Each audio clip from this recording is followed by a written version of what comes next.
নমস্কাৰ, আপোনালোকৰ মাজলৈ আৰু এযোৰ কাপোৰ লৈ আহিছোঁ। যদি আপোনালোকক ভাল লাগে যোগাযোগ কৰিব পাৰে।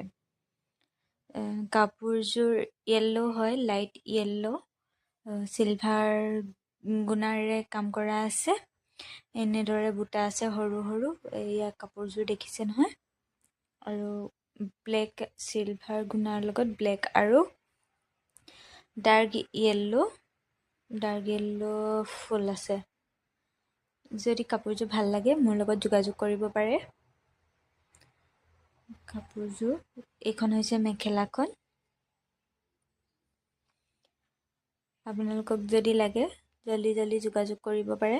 আৰু এইটো হৈছে চাদৰৰ আগটো আৰু এয়া তলত চাদৰৰ পাৰিকেইটা আছে। দেখিছেনে কাপোৰযোৰ কিমান সুন্দৰ। কাৰোবাক লাগিলে যোগাযোগ কৰিব।